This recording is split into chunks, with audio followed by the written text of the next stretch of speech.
благодарение на това да знае своето състояние по пътищата на Твореца. И той отговорил, че е известно, че когато човек започва да работи повече, отколкото е свикнал, тялото започва да се бунтува и да се съпротивлява с всички сили на тази работа. Защото това, което засяга отдаването, от гледна точка на тялото, се определя като ярем и тежест, и то не може да търпи тази работа. А съпротивлението на тялото застава пред човека във вид на странични мисли. И то идва и задава въпроси кой и какво. И за тези въпроси човек казва, че няма съмнение, че всички тези въпроси му ги изпраща Ситра Ахра, за да му пречи в работата.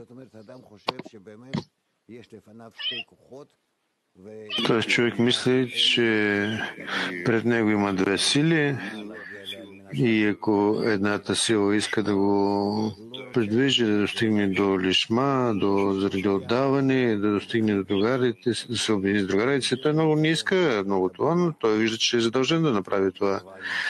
И благодарение на това той се придвижва към целта на творението. Но това, че у него ще има още някаква сила, която ще му опече да се придвижва по неговия път. И тогава, когато той разкрива, че има сили, които просто го спира и го тегли назад, тогава какво става? Какво се случва? И той казал, че тогава, ако човек казва, че те идват от Ситра Ахра, човек пристъпва това, за което е казано. Не правете други богове пред моя лик. Тоест не бива да говорим, че силите, които ни печат на нас, да достигнем до лишма, заради отдаване, заради обединение, да достигнем до нещо духовно, че тези сили изхождат не от Твореца. Тези сили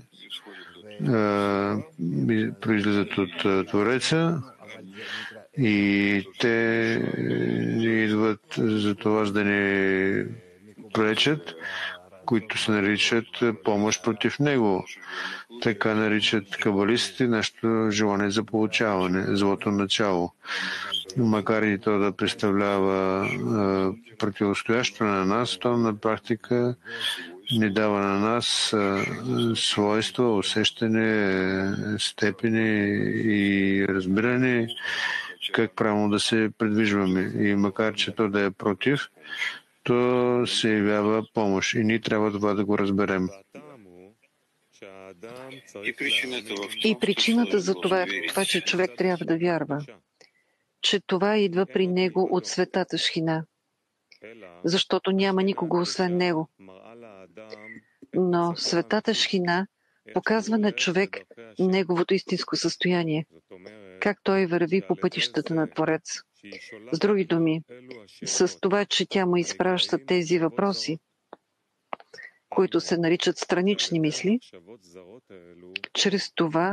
чрез тези странични мисли, тя гледа как той отговаря на тези въпроси, които се смятат странични мисли.